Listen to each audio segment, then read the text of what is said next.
2012 के बाद 2024 में सामने आया एक और निर्भया केस। हाल ही में कलकत्ता में हुए रेप मर्डर केस में कई खुलासे किए जा रहे हैं। 14 अगस्त को all India government doctor association के एडिशनल सेक्रेटरी रहे डॉक्टर सुवर्ण गोस्वामी ने अपनी एक पोस्टमार्टम रिपोर्ट में इस बात का दावा किया है कि जिस महिला डॉक्टर के साथ बलात्कार किया गया है उसके प्राइवेट पार्ट से 150 mg सीमेन मिला है, जो केवल एक शख्स का किसी भी सूरत में नहीं हो सकता। शरीर पर पड़े जबरदस्ती के निशान और कई चोटें इस बात का दावा कर रही हैं कि यहाँ एक नहीं बल्कि कई लोग शामिल थे, यानी कि सीधे तौर पर यह केवल रेप नहीं बल्कि गैंग रेप है।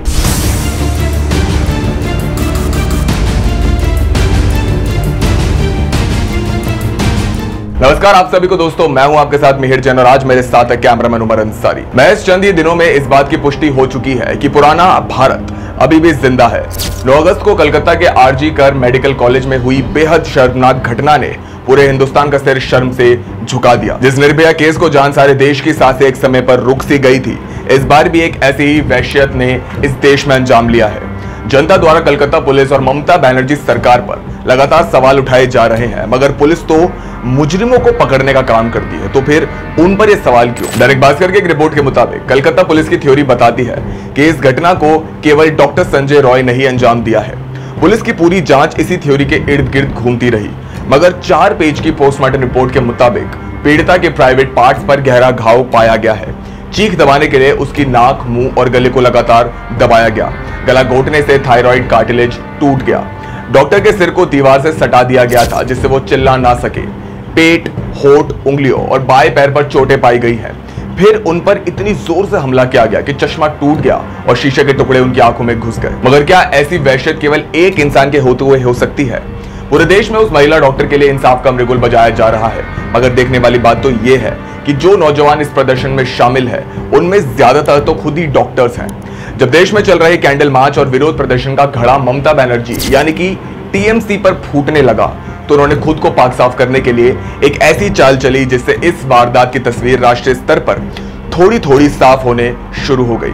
9 अगस्त की सुबह आरजी कर मेडिकल कॉलेज के सेमिनार हॉल से उस जूनियर डॉक्टर की बॉडी मिली। इसके 3 दिनों तक जब तक यह मामला पूरे देश में नहीं गरमाया, तब तक पश्चिम बंगाल सरकार ने आरजी कर मेडिकल कॉलेज के प्रिंसिपल डॉक्टर संदीप घोष पर कोई कार्रवाई नहीं करी। जी हाँ, मगर देखने वाली बात तो यह है कि जब ममता दीदी को लगा कि अब उनकी सरकार की बैसाखी लात मारकर उखाड़ दी जाएगी, तब आरजी कर मेडिकल कॉलेज के प्रिंसिपल डॉक्टर संदीप घोष ने अपने पद से इस्तीफा तो दे दिया, मगर संदीप घोष के इस्तीफा देने के कुछ ही घंटों के बाद ही कलकत्ता नेशनल मेडिकल कॉलेज में उन्हें दोबारा बतौर प्रिंसिपल नियुक्त किया गया।